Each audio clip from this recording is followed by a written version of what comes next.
2066வது பொழிவு நடைபெற்று கொண்டிருக்கிறது. பெரியார் பாருங்க எப்பேற்பட்ட தொண்டர்களை எல்லாம் உருவாக்கியிருக்கிறார். அதாவது விலை போட்டு வாங்கவா முடியும், ரொம்ப சிறப்பாக அம்மா பாடினார் பாருங்க. விலை போட்டு வாங்கவா முடியும் மாதிரி நம்ம தோழர்களை, அது எவ்வளோ ஒவ்வொரு தொண்டருக்கு பின்னாலையும் ஒரு வரலாறு இருக்குது. ஒவ்வொருத்தருக்கு பின்னாலையும் பெரியார் நிற்கிறார். பெரியார் அப்படியே நம்மளை ஆட்டி படைக்கிறார். நம்முடைய தமிழர் தலைவர் சொன்னார், உண்மையிலேயே நான் ரொம்ப என்னுடைய பணி, நான் வாங்கும் பணி, பிறரை இயக்கும் பணி ரொம்ப கொடூரமாக தான் இருக்குது அப்படின்னு தான் நான் ஒத்துக்கிறேன். அவரே ரியலைஸ் பண்ணி பார்த்துட்டு நான் ரொம்ப சங்கடப்படுத்துகிறேன் தோழர்கள்னு ஒத்துக்கிட்டார். வேறு யாரும் நம்ம சொல்ல முடியாது, யார் ரொம்ப கஷ்டப்படுத்துறீங்க, யார் விட்டுருங்க எங்களை அப்படின்னு சொல்ல முடியுமா?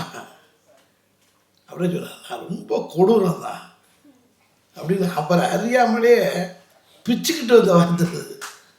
ஆர்டிசியில் விட்டுலாம் அந்த அழுத்தத்தில் பிச்சுக்கிட்டு கிளம்புற மாதிரி அவ்வளோ உணர்ச்சி வசப்பட்டு சொன்னார். அவர்கிட்டே போய் அவர் ஒரு தோழரை பார்க்குறாரு. அவர் சொல்ல, என்னங்க அங்கே இருந்து இப்போ இங்கே இருக்கேங்கிறாரு. சென்னையில் பார்த்துட்டு நெய்வேலியில் இருந்தோடனே, இல்லை நெய்வேலி இருக்குன்னு, ஐயா நான் கொடூரமான தொண்டங்க. அவர் நம்ம பெரியார் மாணக்கர் இருக்கிறார். அவர் நான் கொடூரம்னு சொன்னாக்க, நீங்கள் என்ன, நீங்கள் உங்களை விட நான் கொடூறேன். போட்டி எதில் நடக்குது பாருங்க, கொள்கை போட்டி, செயல்படும் போட்டி, பணியாற்றும் போட்டி, பெரியார் கொள்கையை நடைமுறைப்படுத்துவதில் போட்டி. எவ்வளோ ஒரு ஆரோக்கியமான ஒரு அமைப்பு, அறிவார்ந்த சிந்தனை வளமிக்க தலைமை, தொண்டர் இயக்கம், இதெல்லாம் அதனால தான் ஒன்றும் பண்ண முடியலை. பார்ப்பனர்கள் என்னென்னமோ சுற்றி அடித்து பார்க்குறான், வளர்ச்சி கட்டி அடித்து பார்க்குறான், ஒன்றும் கதைக்கே ஆகலை. நீங்கள் யோசிச்சு பாருங்கள், கடவுள் இல்லைன்னு சொன்னது மட்டும் இல்லை, அதை வச்சு கொளுத்துனது மட்டும் இல்லை, அதை தூக்கி போட்டு உடைச்சது மட்டும் இல்லை, அதை என்னென்ன பண்ண முடியுமோ அத்தனை பண்ணிட்டார் பெரியார். சல்லியாகி தவிடு பொடியாகி பண்ணிட்டார். அப்பேற்பட்ட பெரியாரை மிகப்பெரிய பக்தி படம் என்ன சொல்கிறாங்க, நீங்கள் தான் எங்களுக்கு தலைவர் சொல்ல வச்சிருக்கிறாருன்னா, கடவுள் இல்லைன்னு சொன்னதை சொல்ல வைக்கிறதை விட கடவுளை நம்பக்கூடியவனையும் நீங்கள் தான் என் தலைவர்னு சொல்ல வச்சது ரெட்டிப்பு வெற்றி பெரியார்.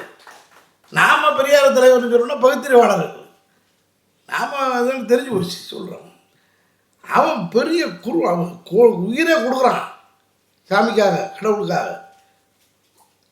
அவனே என்ன சொல்கிறான், ஃபஸ்ட்டு பெரியார், நெக்ஸ்ட்டு தான் கடவுளுங்கிறான். எனக்கு அப்படின்னா என்ன அர்த்தம், கடவுளுக்கும் பெரியாருக்கும் தேர்தல் நடந்துச்சுனாக்க ஓட்டு பெரியார் தான் போடுவாங்கிறான். ஆனால் பெரியார் இல்லாட்டினா கடவுளே இல்லைங்கிறான். நாம் என்ன சொல்கிறோம், கடவுளே இல்லையாங்கிறான். அவன் சொல்ல விளக்கமாக சொல்கிறான், நீங்கள் இல்லாட்டினா கடவுள் இல்லைங்கிறான். கடவுள் இல்லைன்னு நீங்கள் சொல்லுங்க, நீங்கள் இருக்கிறவங்க தாங்க கடவுளே இருக்குங்களா, அவன் நீங்கள் தாங்க கடவுள். எவ்வளோ பெரிய பணி. அப்பேற்பட்ட பணியில் அவர் இந்த இயக்கம், இந்த கொள்கையெல்லாம் நடைமுறைப்படுத்த முடியுமா அப்படின்னு கொஞ்சம் நேரம் நினச்சி பார்த்து தான் வைங்க, இதாயிருக்கும். இம்பாசிபிள் அப்படின்னு நினச்சிருந்தா, அப்பா இப்போ ஏதாவது ஒரு கிலோமீட்டர் நடந்து போகணும்னாக்க அங்கே போகணுமா, அது நடக்க சாத்தியம் இல்லையே. தாம்பாவை சிரிக்கிறார், காரணம் ரொம்ப தூரம் போகணும், நானும் முன்னாடியே சொல்லுவேன், அவ்வளோ தூரம் நடக்கிறது ஒத்து வராது அப்படின்னு. அந்த மாதிரி நம்ம நினைப்பிலே அடி வாங்கிடுறோம். முடியுமான்னு நடந்தால் தானே நடக்கலாம், முடியாதுன்னு நம்மளே முடிவு பண்ணியாச்சுன்னா அப்புறம் எங்கே நடக்கிறது, அது நடக்காது. அந்த மாதிரி பெரியார் பாருங்க, முடியும், முடிச்சு காட்டுவேன், நானே எழுதி, நானே அச்சடித்து, நானே படித்து கிழிச்செறிஞ்சாலும் சரி, பேச்சுக்கே இடம்ல, கடைசி வரைக்கும் பாடுபடுவோம். அதனால் பார்ப்பனர்கள் நம்ம ஒரு அறிவியல் பூர்வமாக ஏமாத்திருக்கான். அவன் கொள்கையெல்லாம் முட்டாள்தனமானது, காட்டுமிராண்டித்தனமானது, அயோக்கியத்தனமானது. ஆனால் அவனுடைய அப்ரோச் அறிவியல் பூர்வமானது, ரொம்ப நுணுக்கமாக, உளவியலாக, பகுத்தறிவெல்லாம் நல்லா யூஸ் பண்ணி கொண்டு வந்து நல்லா ஏற்றுன மூலையில் ஏற்றி விட்டான்.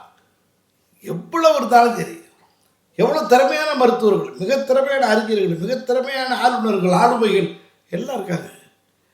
நம்மளை கொண்டு வெக்கப்படுறாங்க. இந்த கடவுள் நம்பிக்கை இருக்குங்க, கோச்சிக்காய்ங்க அப்படிங்கிற அவங்களுக்கே தெரியுது. அதை நம்மளால் விட முடியலையே, அந்த நம்பிக்கை ஒன்று இருக்குது. ஆனால் உண்மை தெரியுது, நம்ம படித்ததுலையோ நடைமுறையிலேயே இல்லை. ஆனால் இல்லைன்னு நம்மளால் சொல்ல முடியலை. அந்த இடத்துல தான் பாப்பா வச்சு போட்டுருக்கான்.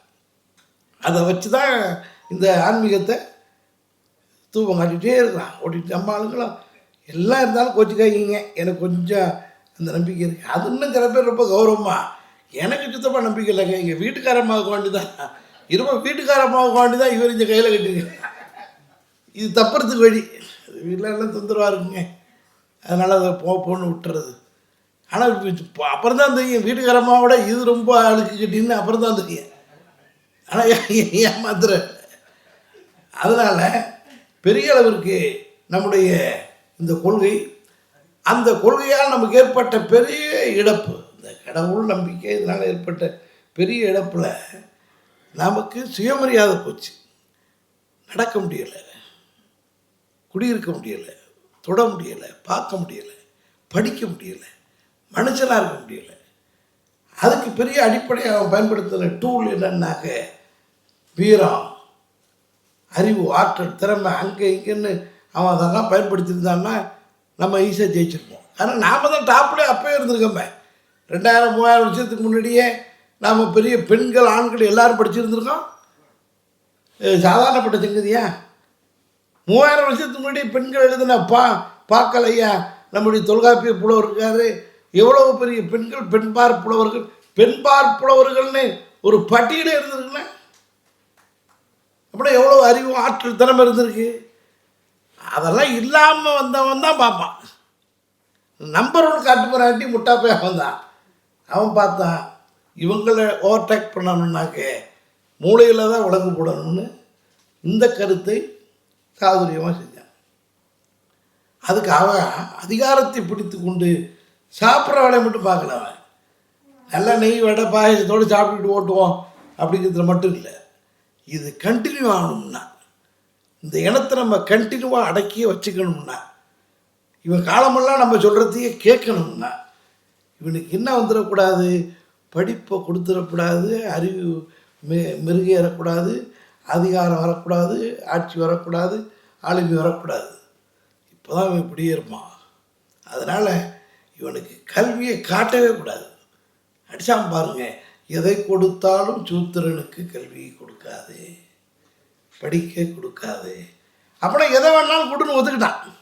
என்ன வேணாலும் கொடுப்போம், ஒன்றும் நோ ப்ராப்ளம். ஆனால் என்ன கொடுக்கக்கூடாது, கல்வியை கொடுக்கக்கூடாது. அப்போ என்ன நினைக்கிறான், இந்த இனத்துக்கு கல்வி கிடச்சிடுச்சு போச்சு, அடுத்து தூள் கிளப்பிடுவான்.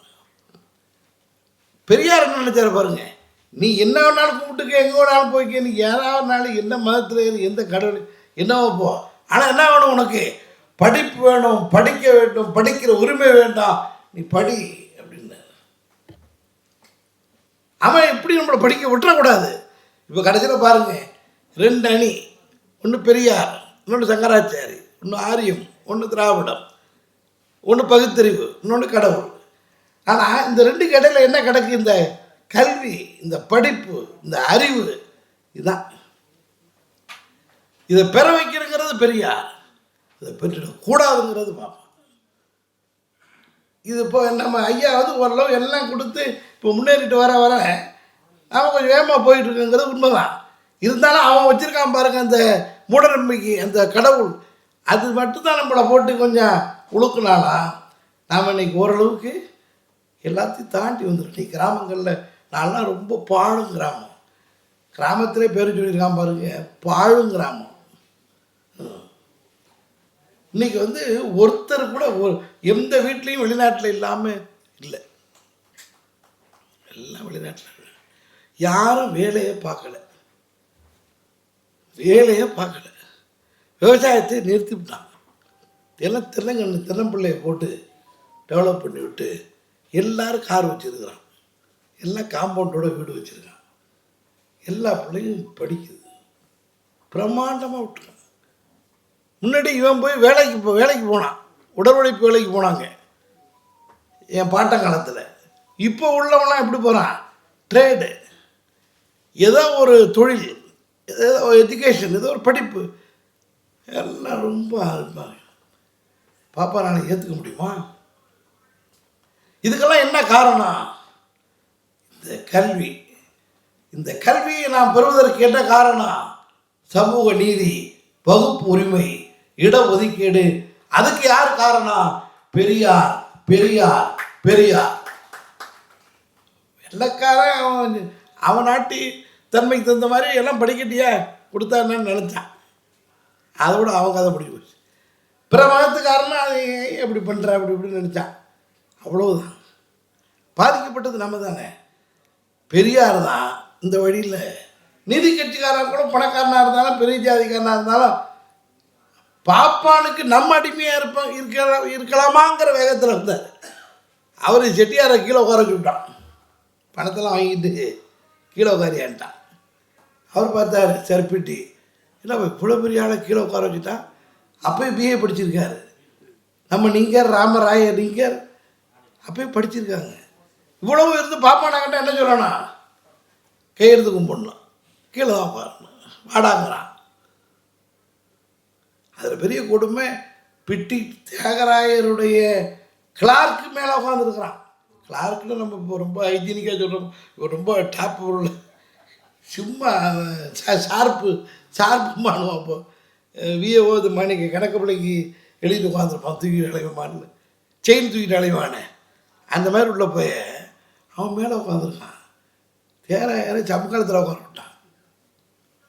நான் உட்காரு எம்ஆர் ராவ் சொல்கிற மாதிரி பேண்ட் போட்டவன்லாம் மேலே உட்காரு, வேட்டி கட்டுறவன்லாம் கீழே உட்காருறது, காரா கீழே. அப்போ தான் அதுக்கு முன்னாடி வரைக்கும் வெள்ளுடைய வேந்தர் இன்னும் முருகன் இவருக்கு பங்காளி மாதிரி வருவார் அப்படியே. அப்போ தான் அடிச்சுது பெரியார் யாருன்னா அப்போ தெரியுது. இவ்வளோ ஒழிக்க கூடக்கூடாது, நம்மளே கீழே குறைச்சி விட்டோம். இவர் கீழே உட்கார வச்ச விட இவருக்கு என்ன கடுப்பு? இவர்கிட்ட வேலை பார்க்குற ஒரு சும்மா சிசியனை மேலே குறைச்சி விட்டான், அடி தொலைச்சி கட்டுறப்பா இருப்பேன். ஆக பாப்பானுக்கு பெரியார் சொன்னார், அவனுக்கு எப்போதும் முன்புத்தி கிடையாதுன்னார். இந்த மாதிரி ஆளெல்லாம் என்ன பண்ணியிருக்கணும், விவரமாக கூட கரெக்ட் பண்ணி வச்சுருந்துருக்கணும். தட்டி விட்டோன்னே என்ன வந்துச்சு, ஒரு பக்கத்தில் டிஎம் நாயர், இன்னொரு பக்கத்தில் இவர், ஒரு பக்கத்தில் நடேசனார், எல்லாம் சேர்த்தாங்க. பெரிய அளவுக்கு அந்த கல்வி, அந்த சமூக நீதி தொடர்ந்துச்சு. உத்தரவு 21, அப்புறம் 22, அப்புறம் 23, 28, அப்புறம் 28 பாஸ் ஆகி வருது. கொஞ்சம் கொஞ்சமாக இன்றைக்கி எங்கே பச்சுவாங்க 69 விழுக்காடு இடஒதுக்கீட்டில் நிற்கிது. இதில் அவன் என்ன நினச்சான், பெரியார் தான் பிரச்சனை கொண்டு வந்துட்டார், இனி அவர் ஒன்றும் செய்ய முடியாதுன்னு ஓட்டினான். பெரியார் செத்தோடனே எல்லாம் இனிப்பி சாப்பிட்டான். முடிஞ்சுதுடாப்பா. அவனை இனிப்பி சாப்பிடாதவன அதே வேலையாக திருட்டு கிடக்கிற போயிடும். இன்னும் 10,000 நெல் கொட்டுற மாதிரி வெறும் ஸ்வீட்டையும் நெய்யையும் சோறையும் அள்ளி கொட்டிக்கிட்டு, இது ஒரு கண்டெய்னர் மாதிரி கொட்டிக்கிட்டு இருந்தான். அவனுக்கு வயிறாது, அவனுக்கு அது ஒரு மினி கண்டெய்னர். சிமெண்ட்டு கலக்கிற, காங்கிரீட்டு கலக்கிற மிஷின் மாதிரி போட்டு கலக்கி எடுத்துக்கிட்டு கொட்டிக்கிட்டே இருந்தான். இந்த நம்ம காங்கிரீட்டு மிஷினில் கல்லை போட்டால் கல் வரும், அவன்கிட்ட கல்லை போட்டாலும் சரி காலியாகிதான். அப்படி திருப்பி கிடந்தான். அப்போ அவன் என்ன நினச்சாங்க, இதோட முடிஞ்சிச்சு அப்படின்னா எல்லாரும் அவன் நினச்சாங்க, முடிஞ்சிச்சு இன்னும் எல்லா பேரும் ஒழிஞ்சிருவான், நம்ம பழைய மாதிரி எல்லா பேரையும் கொண்ட கட்டி போடலாமா, பசுமாட்டை தினமரத்தில் கட்டுற மாதிரி திரும்ப கொண்ட விட்டுறலாம் அப்படின்னு. அதற்கு பிறகு பெரியார் விட்டு சென்ற பணிகளை அவர் போட்டு தந்த பாதையில் எந்தவித சபலங்களுக்கும் ஆளாகாமல் செய்து முடிப்போம் என்று ஒரு தலைவன் உருவாகிறார். அதாவது இந்த வெர்ஷனை, இந்த வாக்கியத்தை ஃப்ரேம் பண்ணுறதை நம்ம தலைவர் தான் ஃப்ரேம் பண்ணுறார். அம்மா உறுதிமொழிக்கு சொல்கிறாங்க, சூளுரைக்கு ஆசிரியர் தான் அதை எழுதுகிறார், அவர் தான் அதை படிக்கிறார், அதைத்தான் எல்லோரும் சொல்லுகிறார். அன்றைக்கு சொன்ன அந்த உறுதிமொழியை பெரியார் பணி முடிக்கின்ற வரையிலும், உயிர் மூச்சிருக்கின்ற வரையிலும் தொடர்வோம் என தானும் தனக்கு பின்னே லட்சக்கணக்கான தொண்டர்களை ஒரு தலைவர் இயக்கி கொண்டிருக்கிறார். பாப்பா என்ன நினைச்சான், ஒளிஞ்சு போச்சு நினைச்சான். அவன் நினைச்சது ஏதாவது அப்போ படித்து பிடிச்சிட்டு போயிடுவான்னு நினைச்சான். நீதி கட்சி அழிஞ்சு போயிடும் நினைச்சான்.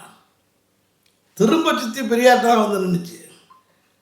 காங்கிரஸ் கட்சி அதை எப்படி ஒழிச்சு விடணும்னு நினைச்சான்.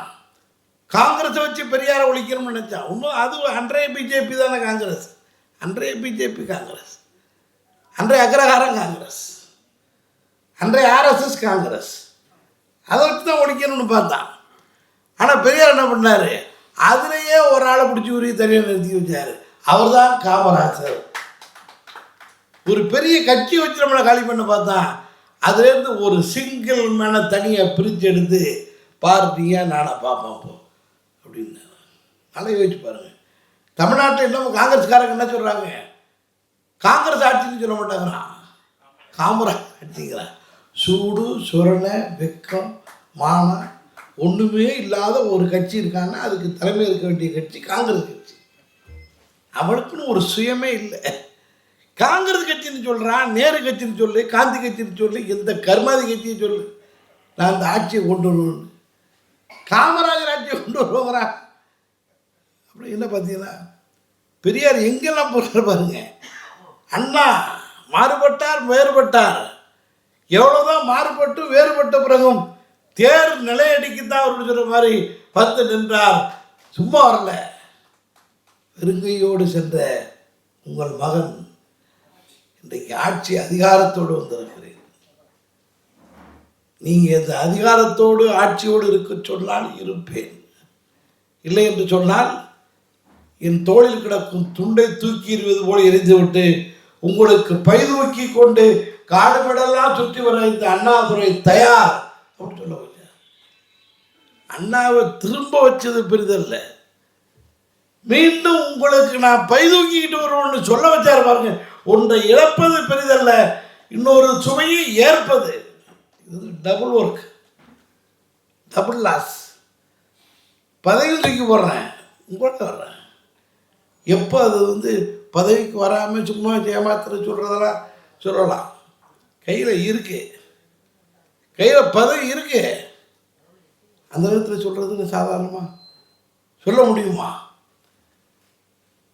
உடனே போய் ராஜகோபாலாச்சாரிட்ட கேட்குறாங்க, என்ன ஒன்றா சேர்ந்தீங்க இப்படி போச்சு அப்படின்னு. தேனிலவு முடிந்து விட்டது அப்படின்னு அவர் சுருக்கம். பாப்பா எப்போதுமே ஒத்துக்க மாட்டான், அதுவும் அவனுக்கு தேனிலவு மாதிரி தான் தெரியுது. தேனிலவு முடிந்து விட்டது. அதே வேகமாக திரும்பி அண்ணாட்ட வந்து கேட்டாங்க, நீங்கள் இப்படியெல்லாம் ஏமாத்தலாமா? ஒரு கூட்டணியில் சேம்பு, இந்த கூட்டணியில் உள்ளவன் யார் எதுக்காக ஏமாத்துறாங்க? தனக்கு தன் லாபத்துக்காக ஏமாத்துறாங்க. அதெல்லாம் இப்போ தொடர்றது. ஆனால் அண்ணாட்ட கேட்டாங்க, இது நீங்கள் ஏமாத்திட்டீங்களே ராஜவன், இது ஏமாற்றியதாகாதா? உடனே அண்ணா சொல்லியிருக்காரு, ஏன் நாங்கள் ஏமாற்றவே கூடாதா? இந்த காலமெல்லாம் நாங்கள் ஏமாந்துக்கிட்டே இருப்போம், நீங்கள் எங்களுக்கு பட்டையை போட்டுக்கிட்டே உட்காந்துருப்பியே, நாக்கில் தேனை தடவிட்டு இருப்பியே, நாங்கள் வெறுவாயை தப்பிட்டு உட்காந்துருப்போமா? மலையேறிட்டு காலம் மலையேறிட்டு என்ன போகுது? எத்தனை ராஜாக்களை மண்டியிட வச்சிருக்கியே, எத்தனை மன்னாதி மண்ணை கவி இருக்கான், எத்தனை பேரை வீழ்த்தியிருக்கிற, எத்தனை பேரை கொண்டு இருக்க, எத்தனை பேரை கழுவேற்றி இருக்க, எத்தனை பேரை கடலில் தள்ளி இருக்க, எத்தனை பேரை தீ வச்சு கொளுத்திருக்க. இப்போதான் ஸ்டார்டிங், இப்போதான்டா கை மாறுது, இப்போதான் கை மாறுது. அதே போல் ஐயா அண்ணாவை ஆதரிக்கிறப்பவும் ஆசிரியர் உட்பட எல்லாம் கலங்கி ஐயா சொன்னார் இல்லைங்களா, ஐயா கூட சொன்னார், எல்லாம் கோவம் கொப்பளிச்சு நிற்கிறாங்களா. ஐயா ஆசிரியர்கள்லாம் ஆத்துறாங்க, அப்படி வந்திருக்கு எல்லாம், இப்படி போகிறது.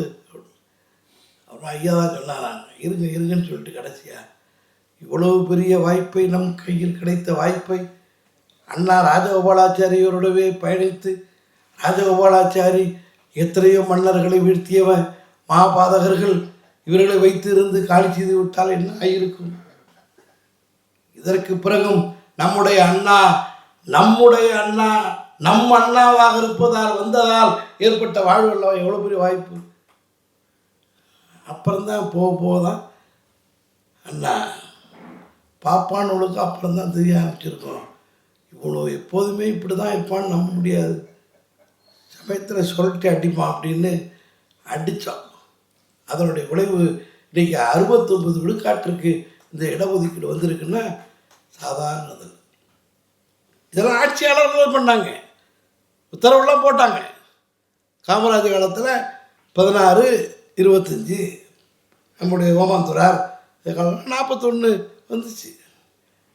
அதுக்கப்புறம் 41-49 ஆச்சு, 31-18 ஆச்சு. கலைஞர் உத்தரவு போட்டார். அதற்கு பிறகு எம்ஜிஆர் 50,000 கொண்டு வந்தார். கீழே விழுந்தார், எழுந்திருச்சார், தட்டு மாதிரி அவரை எப்படியாவது கொண்ட காலி பண்ணலான்னு பார்த்தேன். அங்கேயும் பாப்பானுக்கு முன்புத்தி கிடையாது, ஐயா சொன்னார் பாருங்க. கரெக்டாக அவர் கோட்டை அடிச்சு இருக்கிற இடம் ஒதுக்கிட்ட காலி பண்ண பார்த்தான். அவர் பண்ணார் 49 டக்குன்னு அடிச்சார், 68 அடிச்சுட்டு போயிட்டார். ஒரே போட்டு டாப்பில் போயிட்டு. அதற்கு பிறகு கோர்ட் உத்தரவில் 1% ஆதிவாசி பழந்தமிழர் பழங்குடியினருக்கு 69 எல்லாம் மேலே போய் ஏறிட்டே இருப்பாங்க. இவ்வளவு காலகட்டத்தில் நம்முடைய வணக்கத்திற்குரிய தமிழர் தலைவர் எவ்வளோ பொறுப்பாக வேலை பார்த்துருக்காரு பாருங்க.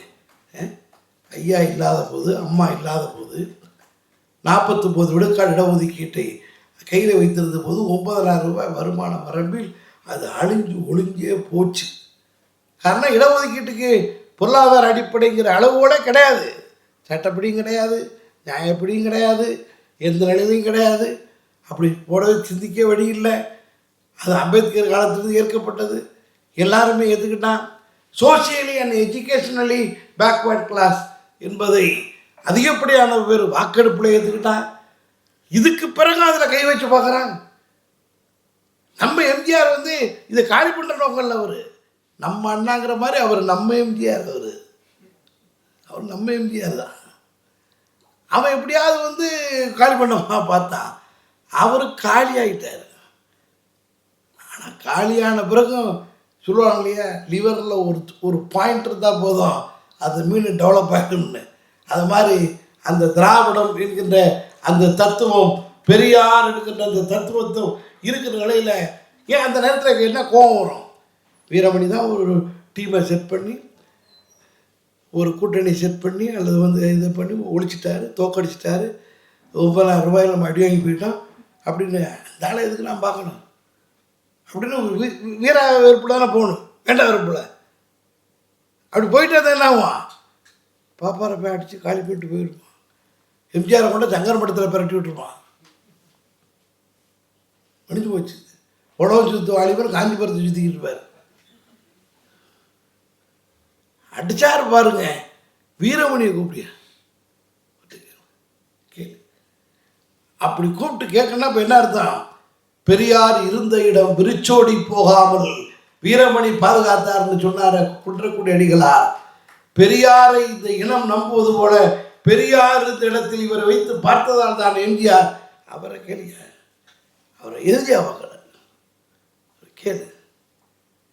ஐயா போகிறார், 1 மணி நேரம் விளக்கம் கொடுக்குறார். எல்லாத்தையும் கேட்டு நம்மளிடையே இங்கே சொல்லியிருக்கிறேன், எம்ஜிஆருக்கு புரிகிறது கஷ்டம். காரணம் அவர் வேற ஒரு ட்ராக்கில் பயணம் செஞ்சவர். அப்படியே சினிமா அது இதுன்னு அப்படி மாதிரி இருந்தார். அண்ணா கூட நீங்கள் ஒன்றும் முகத்தை காட்டு தம்பின்னு தான் சொல்லியிருக்காரு.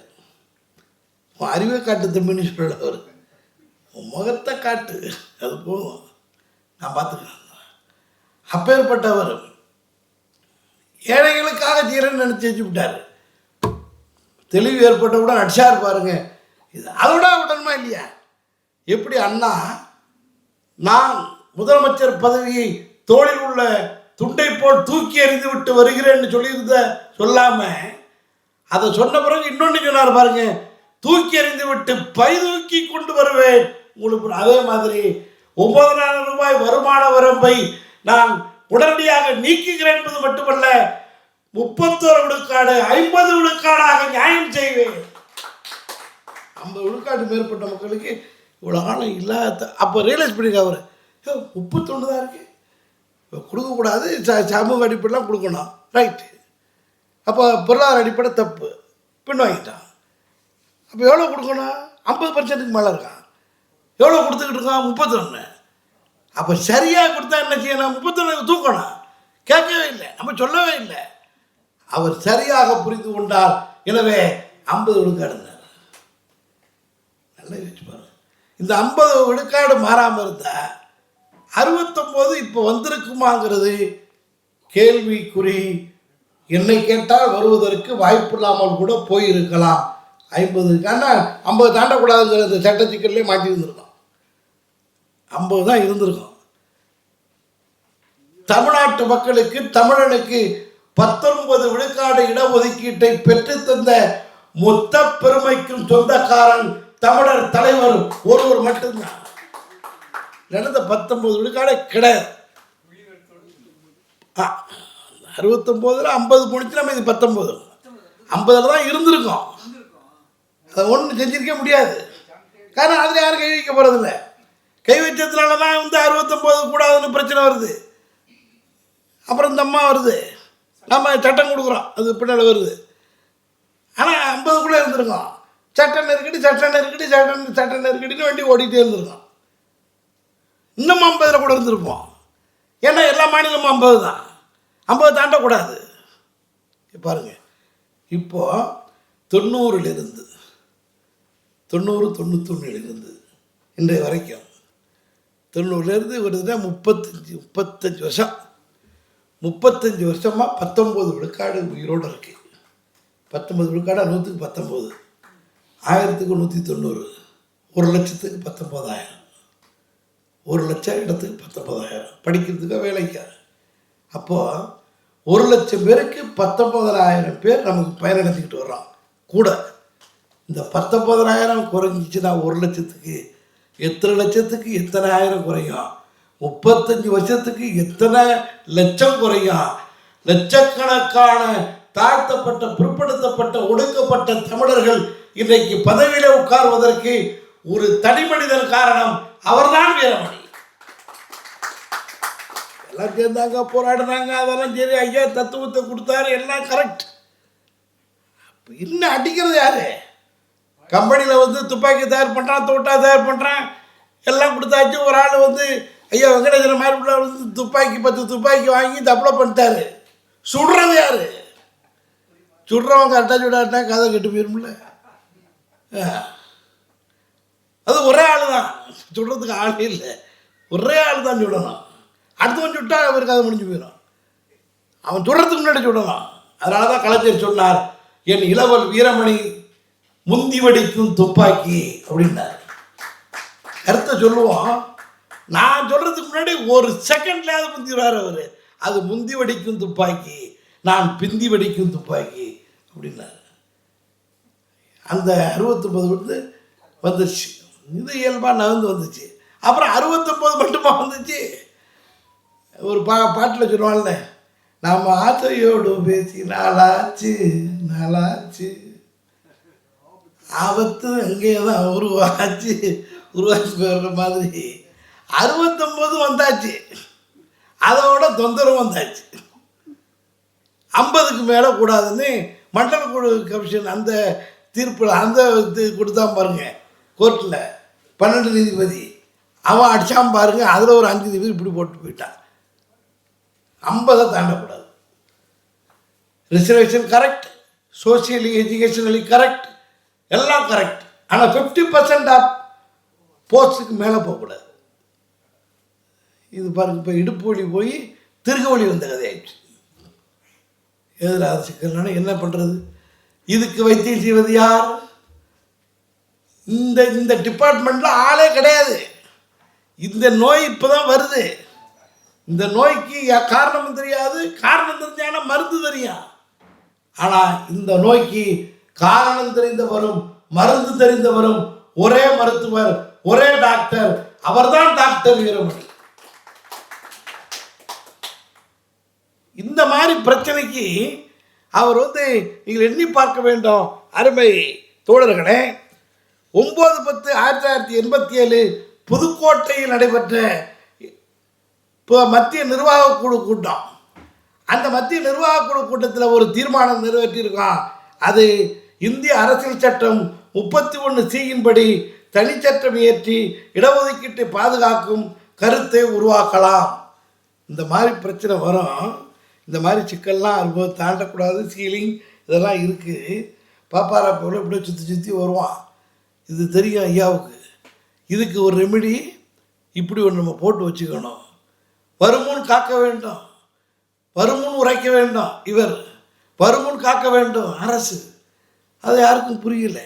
ஆனால் டிலே ஆகிட்டே இருக்குது. இப்படி கற்றுக்க மாட்டாங்கண்ணா. எல்லாம் தலைவலி காய்ச்சாலும் தனக்கு வந்தாலும் தெரியும். நெருக்கடி ஓடிக்கிட்டே இருக்கு. அப்படி நெருக்கடி ஓடும்போது அந்த 69 விழுக்காட்டிற்கு ஆபத்துன்ற நிலை அம்மையார் ஜெயலலிதா ஆட்சியில் மாட்டிடுச்சு. உடனே அந்த அம்மா என்ன பண்ணணும், இது என்ன பண்ணுறது, எப்படியா பண்ணணுமேங்கிற ஒரு முடிவுக்கு அவங்க வர வேண்டிய நிலையில் 23/11/1992 சென்னை பெரியார் திடலில் பொதுச் செயலாளரின் சிறப்பு பொதுக்கூட்டம். இந்திய அரசியல் சட்டம் 31C பிரிவின் கீழ் தமிழக அரசு தனிச்சட்டம் இயற்ற வேண்டுகோள். ஒன்றும் கவலைப்படாதீங்க, சொல்கிறத செய்யுங்க. இப்படி ஒரு சட்டம் போடலாம். Indian penal code, Indian criminal code, மற்ற இது நம்முடைய அட்வொகேட்டு அம்மா 2 பேரும் இருக்காங்க. ஏகப்பட்ட சட்ட புத்தகத்தில் இந்த செக்ஷன் படி ஒன்று செய்யலாங்கிறத நீங்கள் நல்லா யோசிச்சு பாருங்கள். இந்த மாதிரி ஒரு பிரச்சனை வர்றப்போ 31 ஆர்டிக்கிள் 31 சப்கிளாஸ் C இதன் அடிப்படையில் பிற்படுத்தப்பட்டோர் நலம் காண ஒரு சட்டத்தை இயற்றி அதை பாதுகாப்பதற்கு 9th ஷெட்யூல் 9வது அட்டவணையில் 31 ஆர்டிக்கிள் 31 சப்கிளாஸ் B படி 31B படி 31C என்கின்ற பிரிவில் அழைக்கப்பட்ட சட்டத்தை பாதுகாப்பாக வைத்தால் அதை யாரும் செய்ய முடியாது. கோர்ட் தலையிட முடியாது, சுப்ரீம் கோர்ட் தலையிட முடியாது. அது நீடிக்கும். இந்த யோசனையை இந்தியாவில் மிகப்பெரிய அட்டர்னி ஜெனரல், மிகப்பெரிய அட்வொகேட் ஜெனரல், எவ்வளோ ML படித்தவன், PhD படித்தவன், ஒரு நிமிஷத்துக்கு காசு வாங்குறவன், ஒரு செகண்டுக்கு காசு வாங்குறவன், வெறும் கோடிக்கணக்கில் சம்பாதிக்கிறவன், அப்பேற்பட்ட வக்கீல்லாம் தான். இப்போ சாயப்ப சப்ப இல்லை, அவ்வளோ பேர். அன்னைக்கே வந்து அன்னைக்கு இன்னைக்கு எப்பவும் பெரிய பெரிய வக்கீலை தான் பாப்பாலாம் பயன்படுத்துகிறான். அவன்லாம் ஆள் இருக்கையிலேயே நம்மளாலே அவன் பயன்படுத்துகிறான், பணத்தை கொடுக்குறான். ஆனால் ஒரு பைசா செலவு இல்லாமல் இந்த யோசனையை பல்கிவாலா சொல்லியிருந்தா என்ன இருக்கும், இந்த யோசனையை வேணுகோபால் சொல்லியிருந்தா என்ன ஆகும், இந்த யோசனையை பராசரன் சொல்லியிருந்தா என்ன ஆயிருக்கும், இந்த யோசனையை ஒரு லீடிங் ஆல் இண்டியா லாயர் சொல்லியிருந்தான்னா என்ன ஆயிருக்கும், ஒரு கபில் சிப்பல் சொல்லியிருந்தா என்ன ஆயிருக்கும், எவ்வளோ கோடி கேட்டிருப்பான். என்ன உருட்டுவான். அவன் காலம் கூட்டு உட்காந்துருக்கணும். வாங்க சார் எழுந்தனிக்க சார்னு ஒன்றும் இல்லாமல் நாம கூட்டம் போட்டு 21 அறிக்கை எழுதியிருக்கிறார். சும்மா சாதாரணமாக இல்லை. அங்கே கோர்ட்டில் வந்து 50 தாண்டக்கூடாதுன்னு சொன்ன அடுத்த நாளே பார்க்குறார், அறிக்கை எழுதுகிறார். அனைத்து கட்சி கூட்டம், முதல்வர் சந்திப்பு, யோசனை கொடுக்குறார். அந்த யோசனைப்படி தமிழ்நாடு முதலமைச்சர் இயங்க தயாராகிறார். பார்ப்பன அம்மையார் நோ டவுட் நான் பாப்பாத்தி என்று சட்டமன்றத்தில் டிக்ளேர் பண்ணவர். நோ டவுட் என்ன சொல்கிறாரு, நீங்கள் சொல்கிற மாதிரி செய்கிறேங்க. ஏன் செஞ்சாங்க, சமூக நீதியில் அக்கறையா, அதா இதா, அல்லது அவங்களுக்கு இல்லையா, அந்த ஆராய்ச்சி தேவையில்லை. அந்த ஆராய்ச்சி நமக்கு தேவையில்லை. அவங்க ஆட்சியில் இருக்காங்க. போச்சுன்னா இடஒதுக்கீடு போச்சுன்னா முடிஞ்சு போச்சு. அதாவது பெரிய அணைக்கட்டு உடைஞ்சதுன்னா பக்கத்தில் இருக்கிற குடிசையெல்லாம் என்ன ஆகும், போயிடும். அதே மாதிரி இடஒதுக்கீடு போயிட்டா என்ன ஆகும், சட்டமன்றம் கிட்டமன்றம் எல்லாமே மட்டமன்றமாகிடும், ஆட்சியெல்லாம் வீழ்ச்சி ஆகிடும், ஒன்றும் கதைக்கு ஆகாது. பார்த்தாங்க, நீங்கள் சொல்கிறது செய்கிறேன்னாங்க, செய்கிறது மட்டும் சொன்னதில்லை, விசுவாசமாக சரியாக நான் செய்வேன்னு சொன்னபடி செஞ்சாங்க. ஆனால் அதையும் ஒத்துக்கிட்டாங்க, எனக்கு இது சம்மந்தமாக ஒன்றும் தெரியாதுன்னு. இது ஃபுல்லாக உங்கள் டைட்டில், நான் என்ன சொல்லணுமோ செய்கிறேன். கமா புட் ஸ்டாப் கூட நீங்கள் கொடுக்குறத மாற்றாமல் அதே மாதிரி கொடுக்குறார். அனைத்து கட்சி கூட்டத்தில் கொடுக்குறார், பத்திரிகையாளர் கொடுக்குறார், கவர்மெண்ட்டு கொடுக்குறார், முதலமைச்சர் வாங்குகிறார், கடன்னு வேலை ஆகுது. எல்லாம் தீர்மானம் அங்கே சட்டமன்றத்தில் கொண்டு வரப்படுது. சட்டமன்றத்தில் கொண்டு வரப்போது அப்போ எவ்வளோ வெரி சின்சியர் பாருங்க அந்த அம்மா. நீங்கள் அன்னைக்கு சட்டமன்றத்துக்கு வரணுமே, ஐயா சொல்லியிருக்காரு, நமக்கு ஒத்து வராத இடத்துல அந்த இடம் முதலிடம். நாங்கள் அங்கே போகிறதே இல்லை, அங்கே அனுப்பிக்கிட்டு இருக்கோமே தவிர எல்லாரையும் நாங்கள் அங்கே போகிறதில்ல. சில நேரங்களில் இருக்கிற ஆளை கீழே இறக்கிட்டு இருக்கோமே தவிர நாங்கள் போகிறதில்ல. நானும் ஒரு தடவை போயிருக்கேன். எப்போ அண்ணா சுயமரியாதை திருமணத்தை சட்டமாக்குறப்போ இது பெரியார் கொள்கைக்கு கிடைத்த மாபெரும் வெற்றி, பார்ப்பன ஆதிக்கத்தை தகர்த்த மிகப்பெரிய தத்துவ வெற்றி. அந்த நேரத்தில் நான் சட்டமன்றத்துக்கு போனேன். அந்த காட்சி ஐயா சொன்னார் பார்த்துவான்னு, அண்ணாவும் கூப்பிட்டார். ஏன்னா அதில் ஐயா திருத்தம் கொடுத்துருந்தார். அண்டு ஆர் அப்படிங்கிறதுல அது ஆறுங்கிறது திருத்தம் கொடுத்துருந்தார். அந்த திருத்தப்படி நடக்கிறத நீனே பார்ப்பான்னு ஆசிரியர் அண்ணாவும் கூப்பிட்டார். ஐயாவும் போய் பார்ப்பா அப்படின்னு அனுப்பியிருக்கார். நான் ஒரு தான் போயிருக்கேன். அதை விட மிக முக்கியத்துவம் வாய்ந்தது. அதை விட இன்னொரு ரவுண்டு சட்டம் கொண்டு வரலாம், சில ரிமார்க் இருந்தால். இது ஒன்ஸ் போச்சு, அப்புறமா இந்த பேரோட்டை தூக்கிட்டு வர முடியாது. இடஒதுக்கீடு போனது தான் சிக்கல். அப்போ தான் போகிறார். அவரை அதுவும் பாருங்கள், வர வைத்து பெவிலியன் அல்லது ஆடியன்ஸ் லைனில் பார்வையாளர் வரிசையில் விசிட்டர்ஸ் விங்கில் உட்கார வைக்காம சபாநாயகர் மாடத்தில் அமர வைத்தார். ஸ்பெஷல் பிளேஸ் பாருங்க. நான் கூட வராட்டினா என்னென்னு கேட்டதுக்கு அந்த அம்மா சொன்னாங்களா, நீங்கள் வந்தால் தான் கரெக்டாகும். ஏன்னா எவனாவது கோளாறு கம்பெனி இருப்பான், அவன் பாட்டுக்கு நீங்கள் ஒருத்தவன் தூக்கி அவன் தூக்குனதை பார்த்துட்டு என்னென்னு தெரியாமல் இன்னும் 4 பேர் தூக்குறவங்க. நம்மள இன்னமும் செல்லா ஓட்டு போடுறவருக்கான்ல, அது எம்எல்ஏ எம்பியில் செல்லா ஓட்டு போகிறவனு இருக்கான். இன்னும் சில பேர் நான் எந்த டிபார்ட்மெண்ட்டில் மந்திரியே தெரியாமல், நான் எந்த டிபார்ட்மெண்ட்டுங்க தொகுதியும் தெரியல, ஒன்றுமே புரியாமல் பல கோணத்தில் இருக்கான். அதனால் என்ன பண்ணார், நீங்கள் வந்துருங்க அண்ணே, தனியாக பேசுமா அவங்க அண்ணன் தான் பயன்படுத்தியிருக்காங்க. வேண்டாம்மா, நீங்கள் வந்தீங்கன்னா பிரச்சனை ஒன்று. யாராவது கோளாறு பண்ணான்னா உங்களை பார்த்தான்னா அவனுக்கு கோளாறு ஞாபகமே வராது. அப்படின்னா நம்ம தலைவரை பார்த்து அம்மையார் ஜெயலலிதா என்ன கணிப்பு செய்திருக்கிறார், அவர் என்ன அப்படி ஜெயலலிதான்னா எல்லாம் ஆடுறான், எல்லாம் டங்குவாராது ஆள் உட்காந்துருப்பான்.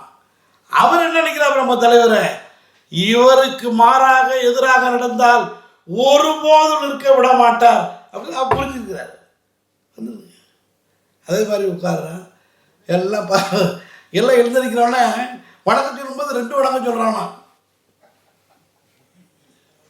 ஒன்று சபாநாயகருக்கு முதலமைச்சருக்கு சொல்லுவானோ அது மாதிரி இப்போ அங்கே 2 பேருக்கு 2 முதலமைச்சர் இருப்பேன். இப்போ சட்டமன்றத்தில் ப்ராக்டிக்கலாக டபுள் சிஎம் இருக்க மாதிரி தானே.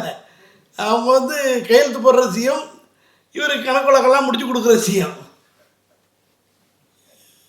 வேகமித்து அதற்கு பிறகு என்ன, இதோட முடியாது, சட்டம் பாஸ் ஆகுது, இது 9வது அட்டவணையில் சேர்க்கப்பட வேண்டும். அதற்கு அசன்ட் குடியரசுத் தலைவர் கையெழுத்து பண்ணணும். இல்லை குடியரசுத் தலைவர் என்ன சும்மா சாதாரணமாக என்ன மார்க்கெட்டுக்கு போயிட்டே இருக்காரு, வாங்க டீ சாப்பிடணும் உட்காந்து கையெழுத்து வாங்க. அந்த ஆள் எம்டன்லையும் பெரிய எம்டன், அந்த ஆள் எம்எல் பிஹெச்டி பண்ணிவிட்டு லா காலேஜுக்கு பிரின்ஸிபலாக இருந்துக்கிட்டு வெறும் நெய்யும் பருப்புமா குதிகால் வரைக்கும் நெய்யை உள்ள வர்ற ஆள். அந்த ஆள் எல்லாருக்கும் வயிறு இதோடு முடிஞ்சு போயிட்டு போட அந்த ஆளுக்கு கீழே இறங்கி குதிகாலில் ஓடினாலும் ஒன்று தான். அவ்வளோ பெரிய ஆள், ஒன்றும் சாதாரணப்பட்ட சங்கதி இல்லை. அவ்வளோ பெரிய பெரிய பொறுப்பு. நாம் அந்த பொறுப்பை மதிக்கிறோம், பாராட்டுகிறோம். ஆனால் அவருடைய எதுக்கு சொல்கிறேன், பெரிய மனிதர், சட்டத்தில் கையெழுத்து ஒன்றே போட்டுற முடியுமா? சும்மா ஒன்று தெரியாத ஊரை போட்டு வச்சுருக்கான். 3 மாதம் நம்ம 1 வருஷம் நம்ம ஆரன் ரவி ஒரு கருமாயும் தெரியாமலே ஆரிய ரவி உட்கார வச்சுருந்துச்சு இல்லை. அந்த மாதிரி வேணும்னு செய்கிறது அது.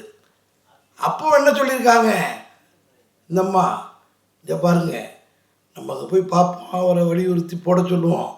அவர்கிட்ட எனக்கு விளக்கம் சொல்கிறதுக்கு ஒன்றும் தெரியாது. இது சிவதம்மா, நீங்கள் ஒன்றும் இல்லை, நீங்கள் நான் அறிமுகப்படுத்திட்டு உட்காந்துருவேன்.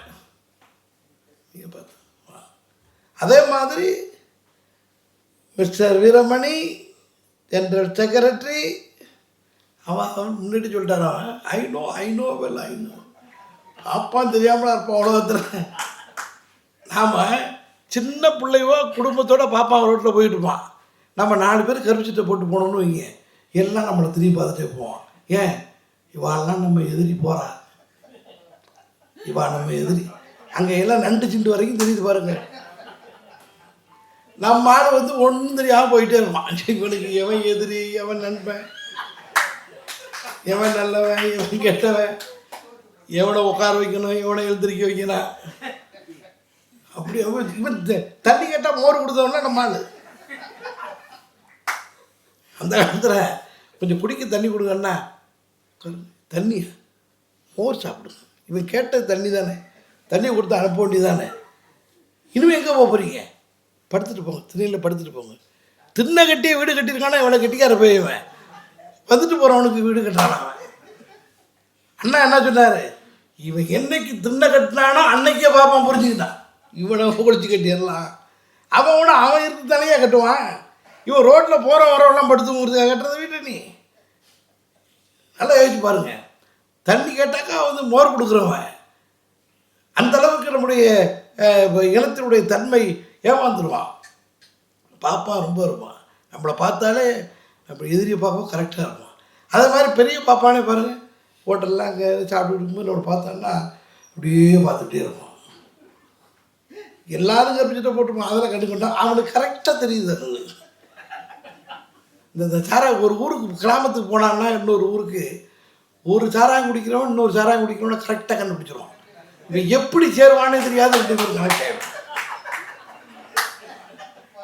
கடைசியாக எப்படியா அவர் தெரியும்னா, அது எங்களுக்குள்ளே உள்ளது. என்னையா வச்சிருக்கேன் உங்களுக்குள்ள, எப்படியா டையப் ஆகிடுவான். கடைசியில் நமக்கு அவன் எதிரியாக இருப்பான், அவனோட டையப் ஆகி விளையாண்டுக்கிட்டு இருக்கான். அந்த மாதிரி பாப்பா மட்டும் கரெக்டாக கண்டுபிடிப்பான். அந்த தன்மை நல்லா நினச்சி பாருங்க. அந்த அம்மா மிகப்பெரிய அளவிற்கு அங்கே அறிமுகப்படுத்துகிறோன்னு ஐ நோ வெரி வெல். அப்போவே நினச்சிட்டு இருப்பார், வர்றாரு என்ன லெவலில் வர்றாரு தெரியும். அந்த ஆள் நிறைய ரெஃபர் பண்ணி வச்சுக்கிட்டு படப்படன்னு அடிச்சிருக்காரு. அதில் குளர் சட்டப்படி அதெல்லாம் ஏற்றுக்க முடியாது. ஐயா எல்லாத்தையும் வாங்கிட்டு அப்புறம் இவர் அடிச்சிருக்காரு. டிஃபென்ஸ் இவர் இப்போ டிஃபென்ஸ் பண்ணுறாரு. ஆட்டி போட்டு நவத்தி எடுத்து கடைசியில் ஓகே ஓகே ஓகே போடுங்க, கையெழுத்தை போட்டுட்டு அந்த பாப்பார குசும்புங்கிறாங்க பாருங்க. அது என்ன, எங்களிடமிருந்து இடத்தை பிடிங்கி கொள்ளலாம், எங்கள் மூளையை பிடுங்க முடியாது. மூளையை பிடிங்கி தானே இடத்த பிடிங்கிருக்கு. அப்புறம் நம்ம என்ன கையை பிடிச்சி வச்சா கையெழுத்து போட்டால், நாமளே கையை வேலை பிடிச்சி போட்டால் நம்ம பிடிக்க முடியும்னு சொல்லலாம். ஒன்றும் போட வச்சிருக்கலங்க. அப்போ என்ன ஆகி போச்சு, சூத்திரனுக்கு அறிவு இருக்கிறது என்பதை நிலநாட்டு இடமாக தான். நமக்கு இடஒதுக்கீட்டுக்கான இடத்தை மட்டுமல்ல, நம்முடைய இனத்திற்கான இடத்தை நிலநாட்டினார் தலைவர் வீரமணி. ஆடி போயிட்டு இப்போ ஆல் இந்தியாவே ஆடுது. ராஜகோபாலாச்சாரி ஏற்கனவே இங்கே ஆடினார், இப்போ ஆல் இந்தியாவே ஆடுது. நல்லா யோசிச்சு பாருங்கள். அந்த கையெழுத்து போட்ட பிறகு 9வது அட்டவணையில் சேர்க்கப்பட்டு விட்டது. அதற்கு பிறகு இப்போ நம்ம பார்த்துக்கிட்டு இருக்கோம் எத்தனை வழக்கு போகுது. இந்த தமிழ்நாட்டோட வழக்கு அப்போ விஜயன்னு ஒரு ஆள் தான் ஆரம்பித்தாங்க இதை.